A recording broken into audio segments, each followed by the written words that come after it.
Hello everyone, a very warm welcome to all of you. Welcome to SWA Education, myself Radha, and today we are going to discuss about carbohydrate metabolism as well as carbohydrate biosynthesis pathway. So this is lecture number 2. Lecture 1 was already uploaded. So अगर आप लोगों ने lecture 1 नहीं देखा हो, so you can access that lecture also. So ये उसी का continuation part है. So make sure कि आप लोगों ने lecture first attend कर लिया हो.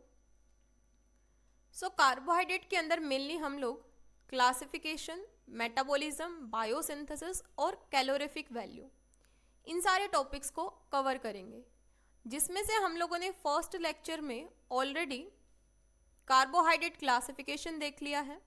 इसके अलावा कार्बोहाइड्रेट कैलोरीफिक वैल्यू और इससे रिलेटेड जो प्रीवियस ईयर क्वेश्चंस आए हुए हैं वो भी हम लोगों ने डिस्कस कर लिए हैं।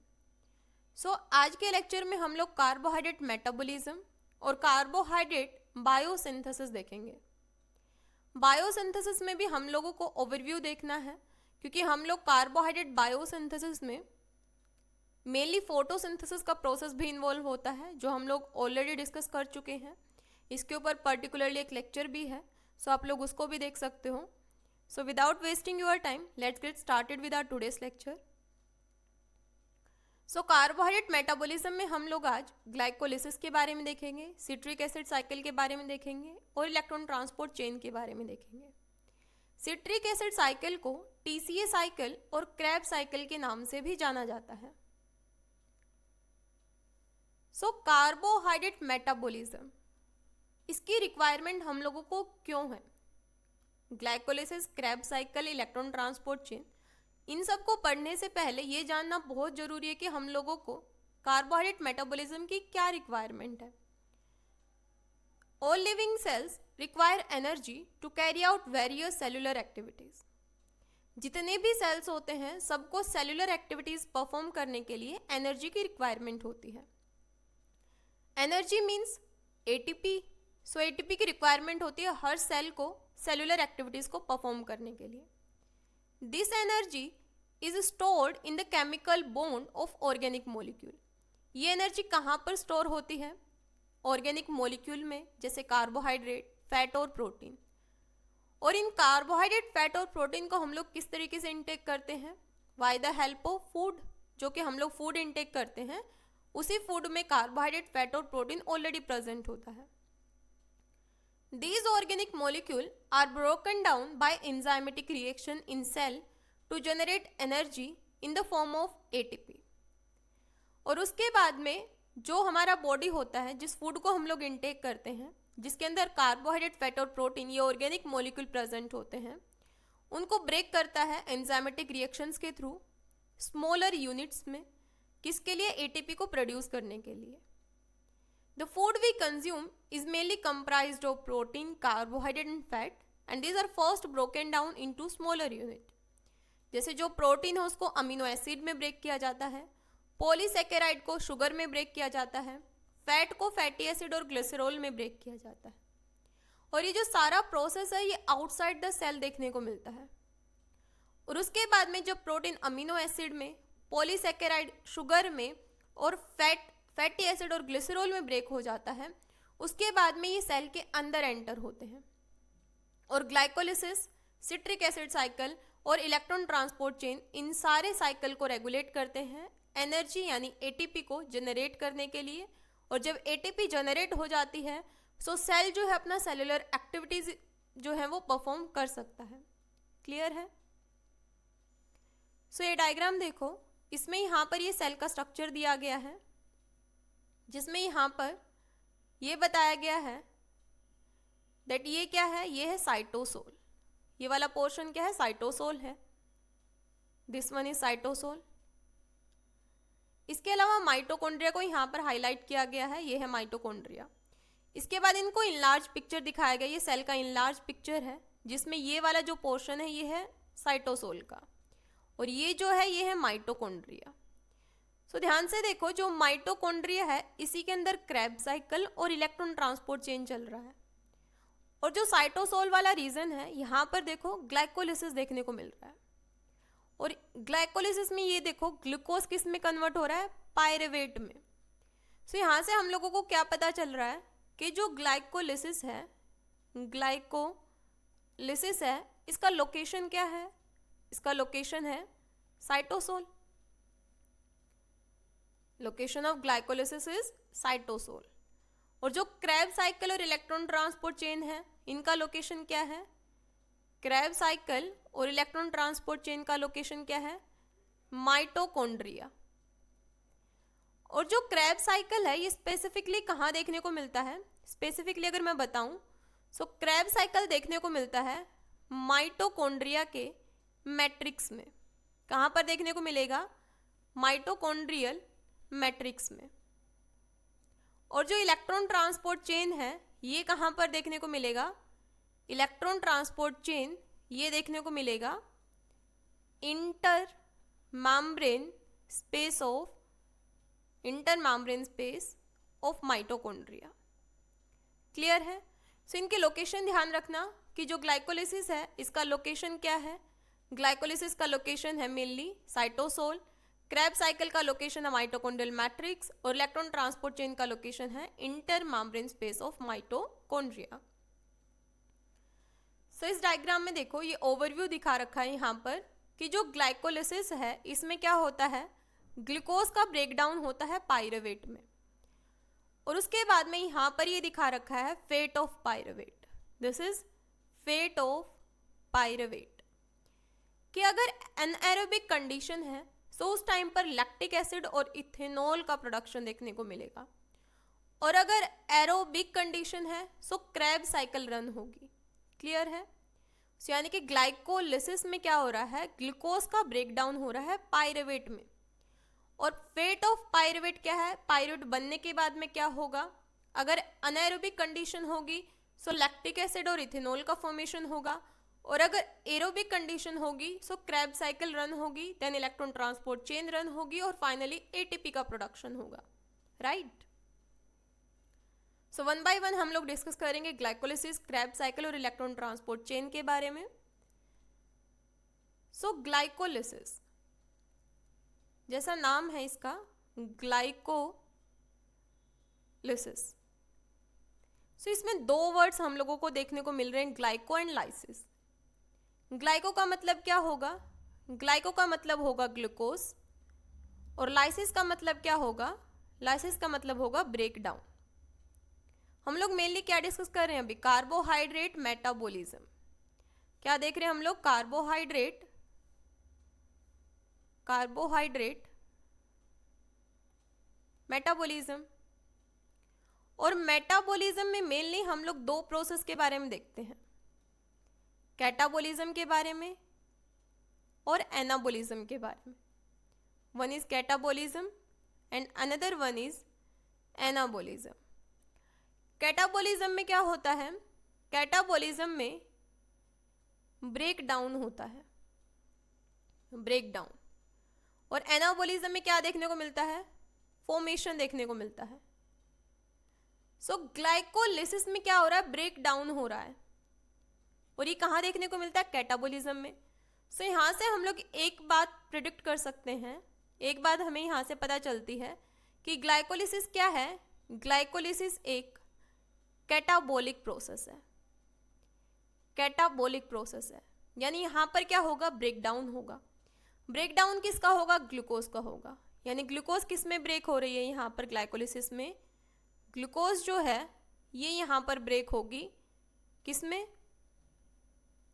पाइरुवेट में। अच्छा, ग्लूकोज कितने कार्बन कंटेनिंग होती है? ये 6 कार्बन कंटेनिंग होती है, और पाइरुवेट 3 कार्बन कंटेनिंग मॉलिक्यूल होता है। सो हम लोग 6 कार्बन लेके चल रहे हैं, और लास्ट में 3 कार्बन कंटेनिंग पाइरुवेट मिलता है। सो यानी कि हम लोगों को यहाँ पर 2 मॉलिक्यूल देखने को मिलेंगे पाइरुवेट के, तभी हम लोग के 6 कार्बन कंप्लीट होंगे। सो एक ग्लूकोज मॉलिक्यूल से 2 मॉलिक्यूल ऑफ पाइरुवेट देखने को मिलेंगे, और ग्लाइकोलिसिस जैसा नाम है, यानी ग्लूकोज ब्रेक होगी। सो ग्लूकोज किस में ब्रेक होगी? पाइरुवेट में। ग्लूकोज को पाइरुवेट में ब्रेक होने के लिए, ग्लूकोज को पाइरुवेट में ब्रेक होने के लिए कितने स्टेप्स की रिक्वायरमेंट होगी? ग्लूकोज का पाइरुवेट में ब्रेक होना ये 10 स्टेप पाथवे होता है। इसमें 10 स्टेप इन्वॉल्व होते हैं और इन 10 स्टेप में से 5 स्टेप कौन से होंगे? प्रिपरेटरी फेज होंगे। 5 स्टेप होंगे प्रिपरेटरी। इनिशियल के जो 5 स्टेप होंगे उनको प्रिपरेटरी फेज बोला जाता है और लास्ट के जो 5 स्टेप होंगे उनको बोला जाता है पे ऑफ फेज। पे ऑफ फेज। क्यों पे ऑफ फेज बोला जाता है? क्योंकि यहाँ पर एनर्जी जनरेट होती है। एनर्जी यानी एटीपी यहाँ पर बनेगी, जनरेट होगी। और इनिशियली जो 5 स्टेप होते हैं इनको एनर्जी इन्वेस्टमेंट या प्रिपरेटरी फेज बोला जाता है, क्योंकि यहाँ पर एटीपी जो है वो यूज होती है, यानी लॉस ऑफ एटीपी देखने को मिलता है। और पे ऑफ फेज में गेन ऑफ एटीपी देखने को मिलेगा। यानी जो स्टार्टिंग के 5 स्टेप होंगे, यहाँ पर 1 to 5, उन स्टेप को क्या बोला जाता है? उन स्टेप को बोला जाएगा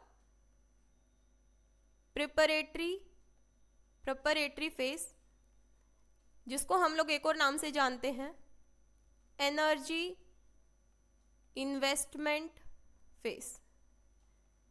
एनर्जी इन्वेस्टमेंट फेज क्यों? क्योंकि यहां पर क्या हो रहा है? एटीपी का लॉस देखने को मिलेगा। जो नेक्स्ट 5 स्टेप होंगे उनको क्या बोला जाता है? 6 to 10, इन स्टेप को बोला जाएगा,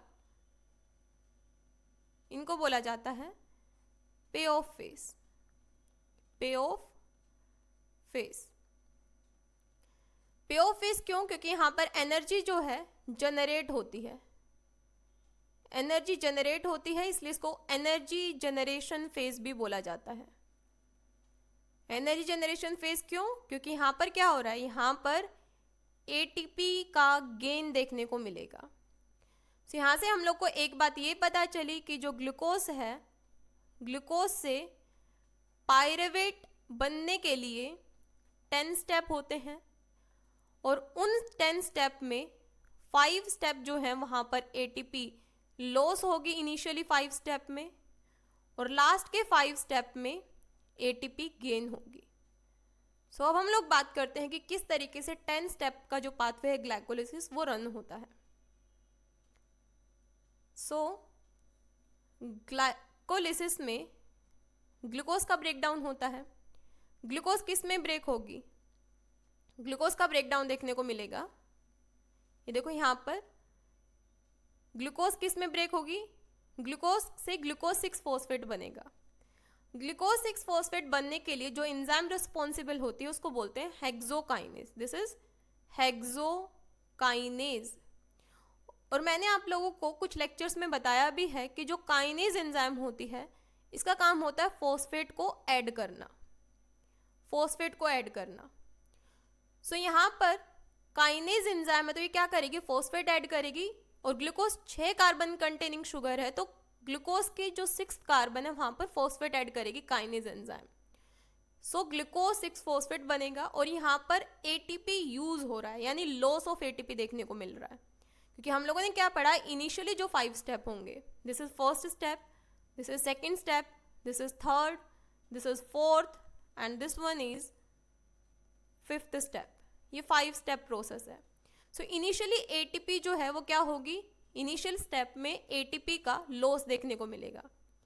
ये जो इतना पोर्शन है यहाँ पर, इस वाले को बोला जाता है, यहाँ पर ये स्टेप है प्रिपरेटरी फेज। ये इनिशियली जो 5 स्टेप है, यहाँ पर क्या होगा? यहाँ पर हम लोग को एटीपी गेन नहीं होगा, एटीपी का लॉस देखने को मिलेगा। और जो ये वाले स्टेप हैं यहाँ पर क्या देखने को मिल रहा है? यहाँ पर एटीपी गेन होगी, इसलिए इनको बोला जाता है एनर्जी इन्वेस्टमेंट फेज। क्लियर है?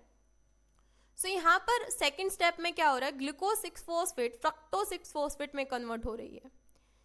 आइसोमराइजेशन यहाँ पर देखने को मिलेगा, इसलिए आइसोमरेज एंजाइम यहाँ पर काम करेगी। देन फ्रक्टोज 6 फॉस्फेट से फ्रक्टोज 1,6 बिसफॉस्फेट, यानी 1 और 6 दोनों पोजीशन पे फॉस्फेट ऐड होगा और यहाँ पर भी एटीपी का लॉस देखने को मिल रहा है। यानी प्रिपरेटरी फेज में अब तक हम लोग 2 एटीपी का लॉस देख चुके हैं और इसको भी कौन करवाता है, काइनेज एंजाइम यहाँ पर इन्वॉल्व होती है, फोस्फोफ्रक्टोकाइनेज। काइनेज यानी फोस्फेट ऐड करेगी। सो फ्रक्टोज 6 फोस्फेट था, एक और काइनेज एंजाइम आया और उसने फर्स्ट पोजीशन पे भी फोस्फेट को ऐड कर दिया और क्या बन गया, फ्रक्टोज 1,6-20 फोस्फेट, यानी 1 और 6 दोनों पोजीशन पे फोस्फेट ऐड है। देन फ्रक्टोज 1,6-20 फोस्फेट के बाद में एल्डोलेज आता है और एल्डोलेज से क्या होगा, एल्डोलेज से यहाँ पर ग्लिसरैल्डिहाइड 3 फोस्फेट और डाईहाइड्रोक्सी एसीटोन फोस्फेट बनेगा। फ्रक्टोज 1,6-20 फोस्फेट क्या होता है, फ्रक्टोज 1,6-20 फोस्फेट ये 6 कार्बन कंटेनिंग कंपाउंड होता है और जो यहाँ पर डाईहाइड्रोक्सी एसीटोन और ग्लिसरैल्डिहाइड 3 फोस्फेट है, ये क्या है, ये 3 कार्बन कंटेनिंग कंपाउंड होते हैं। सो यहाँ पर देन ये जो ग्लिसरैल्डिहाइड 3 फोस्फेट और डाईहाइड्रोक्सी एसीटोन फोस्फेट है, यहाँ पर आइसोमराइजेशन होगा और यहाँ पर 2 मॉलिक्यूल देखने को मिलेंगे ग्लिसरैल्डिहाइड 3 फोस्फेट के। सो यहाँ पर अब जो नेक्स्ट 5 स्टेप है, यहाँ पर 2 मॉलिक्यूल जो है ये यहाँ पर रेगुलेट होंगे क्योंकि ग्लिसरैल्डिहाइड 3 फोस्फेट क्या है, 3 कार्बन कंटेनिंग कंपाउंड है। सो ग्लिसरैल्डिहाइड 3 फोस्फेट से 1,3-बिसफॉस्फोग्लिसरेट बनता है और यहाँ पर 2NADH का फॉर्मेशन होगा। 2NADH मीन्स एक NADH 2.5 ATP के बराबर होगा। सो 2NADH मीन्स 5 ATP का प्रोडक्शन देखने को मिलेगा। सो ये क्योंकि ग्लिसरैल्डिहाइड 3 फोस्फेट से पायरुवेट बनेगा, ये वाले स्टेप क्या होते हैं, ये होते हैं एनर्जी इन्वेस्टमेंट फेज। यहाँ पर क्या होता है, ATP गेन होता है, ATP बनता है।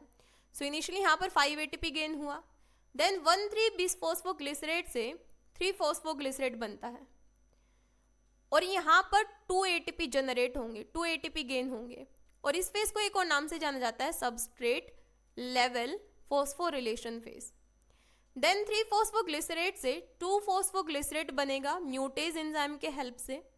देन 2 फोस्फोग्लिसरेट से फोस्फोइनोल पायरुवेट बनेगा इनोलेज एंजाइम के हेल्प से और देन फोस्फोइनोल पायरुवेट से पायरुवेट बनेगा, किसके हेल्प से, पायरुवेट काइनेज एंजाइम के हेल्प से। और यहाँ पर भी 2 ATP प्रोड्यूस होंगे और इस स्टेप को भी सबस्ट्रेट लेवल फॉस्फोरिलेशन फेज बोला जाता है। सो यहाँ पर जो पे ऑफ फेज था यानी ATP गेन या एनर्जी इन्वेस्टमेंट फेज है, यहाँ पर 5 ATP then 2 ATP then 2 ATP यानी 5 और 2 7 और 2 9 ATP का प्रोडक्शन देखने को मिला और इनिशियली 5 स्टेप में 1 और 2 1 एंड 2 ATP का लॉस देखने को मिला। यहाँ पर 2 ATP का लॉस हुआ और पे ऑफ फेज में 9 ATP का प्रोडक्शन हुआ, टोटल 9 - 2 7 ATP का प्रोडक्शन देखने को मिला ग्लाइकोलिसिस के टाइम पर। क्लियर है। सो ग्लाइकोलिसिस में क्या हुआ, एंड में हम लोग को 2 मॉलिक्यूल पायरुवेट के मिल गए। सो ग्लूकोज से क्या बना, पायरुवेट बना, ग्लूकोज से पायरुवेट बना, पायरुवेट, और ये कितने स्टेप में हुआ, 10 स्टेप्स में। ग्लूकोज 6 कार्बन का था, पायरुवेट 3 कार्बन का था, इसलिए जो पायरुवेट है इसके 2 मॉलिक्यूल रिलीज होंगे। क्लियर। देन पायरुवेट का फेट क्या होगा, fate of pyruvate, fate of pyruvate.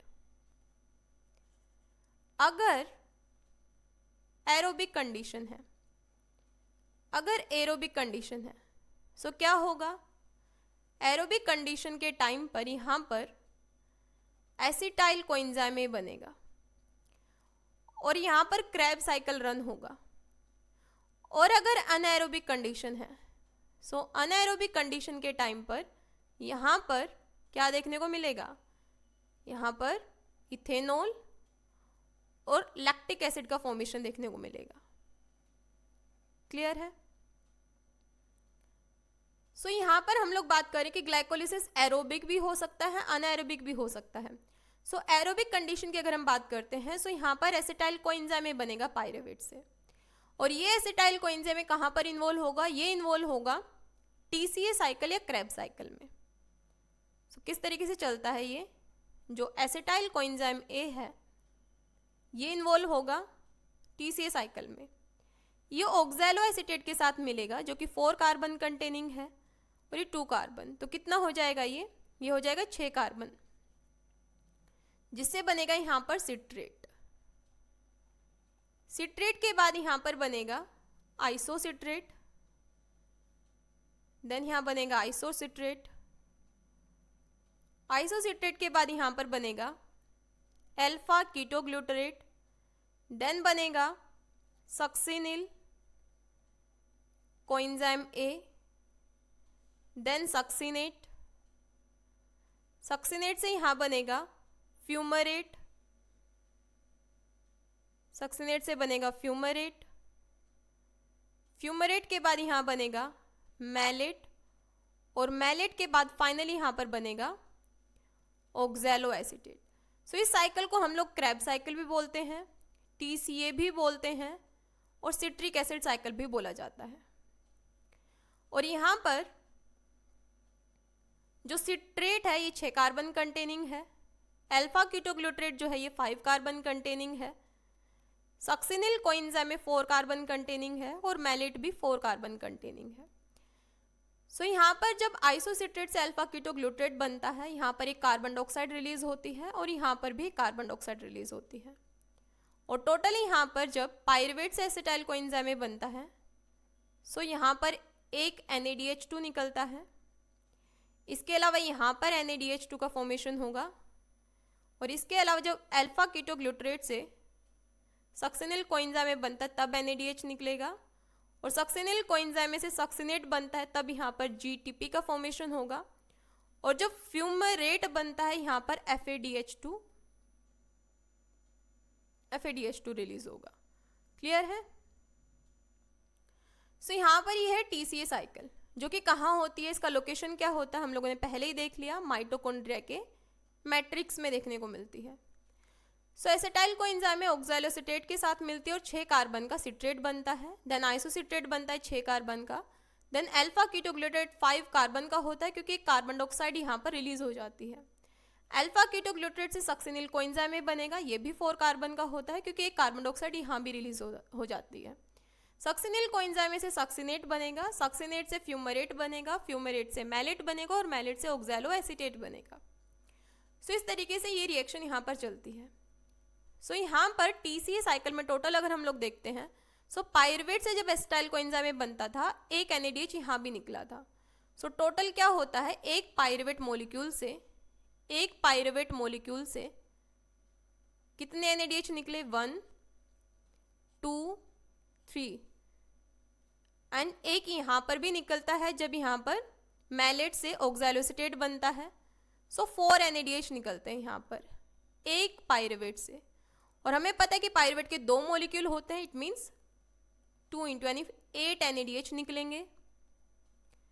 इसके अलावा यहाँ पर फ्यूमरेट से यहाँ पर FADH2 निकल रहा है एक बार। सो यहाँ पर 2 पायरुवेट हैं यानी कि 2 FADH2 निकलेंगे और 2 ATP निकलेगा। सो टोटल क्रैब साइकिल में 8 NADH plus 2 FADH2 plus 2 ATP, क्योंकि हमारा जो पायरुवेट है ये 3 कार्बन का होता है, तो 2 पायरुवेट निकलते हैं ग्लाइकोलिसिस से, तो 2 बार क्रैब साइकिल रन होगी, और 2 बार क्रैब साइकिल रन होगी तो ये प्रोडक्ट देखने को मिलेगा। क्लियर है? देन यहाँ पर क्या देखने को मिलता है, देन आता है अपना electron transport chain. Electron transport chain का लोकेशन क्या होता है, intermembrane space of mitochondria, intermembrane space of mitochondria. So यहाँ पर ये जो ये लोकेशन दिखा रखी है ये है इनर मेम्ब्रेन, और हमें पता है माइटोकॉन्ड्रिया के मैट्रिक्स में क्या चलता है, ये है माइटोकॉन्ड्रिया का मैट्रिक्स, और ये है इंटर मेम्ब्रेन, और ये है आउटर मेम्ब्रेन। सो यहाँ पर माइटोकॉन्ड्रिया के मैट्रिक्स में क्रैब साइकिल चल रहा है, और एज ए रिजल्ट यहाँ पर NADH2 FADH2 ये सब निकल रहे हैं। सो यहाँ पर NADH से NAD प्लस और H पॉजिटिव निकलता है, और ये H पॉजिटिव क्या करता है, इंटर मेम्ब्रेन स्पेस में जाता है। कहाँ पर गया, इंटर मेम्ब्रेन स्पेस में, और ये कहाँ से निकल रही है, क्रैब साइकिल का रिजल्ट है जिसकी वजह से NADH और FADH2 देखने को मिल रहे हैं। देन यहाँ पर कॉम्प्लेक्स 2 है, और यहाँ पर मीडिएटर कौन है, Q यानी यूबिक्विनोन। यूबिक्विनोन मीडिएटर होता है जो इलेक्ट्रॉन को ट्रांसपोर्ट करता है इलेक्ट्रॉन ट्रांसपोर्ट चेन में। देन कॉम्प्लेक्स 3 से भी यहाँ पर H पॉजिटिव जा रहा है इंटर मेम्ब्रेन स्पेस में। कॉम्प्लेक्स 3 कॉम्प्लेक्स 4 के बीच में जो इंटरमीडिएट है, जो कैरियर है, वो है साइटोक्रोम C। देन यहाँ पर कॉम्प्लेक्स 4 से भी H पॉजिटिव बाहर की तरफ जाते हैं इंटरमेम्ब्रेन स्पेस में, और जब इंटरमेम्ब्रेन स्पेस में प्रोटॉन का ग्रेडियंट अच्छा खासा स्टेब्लिश हो जाता है, देन यहाँ पर एक कॉम्प्लेक्स 5 होता है जिसको बोलते हैं हम लोग F0 F1 ATP synthase pump. और जब यहाँ पर इंटरमेम्ब्रेन में H पॉजिटिव का ग्रेडियंट ज़्यादा हो जाता है, जिसकी वजह से क्या होता है, ये जो F0 F1 ग्रेडियंट पंप है ये रन होता है, और एज अ रिजल्ट क्या करता है, ADP से ATP जो है वो यहाँ पर जनरेट हो जाता है। क्लियर? सो क्या देखने को मिला हम लोग को, ये देखने को मिला दैट जो ग्लाइकोलिसिस है,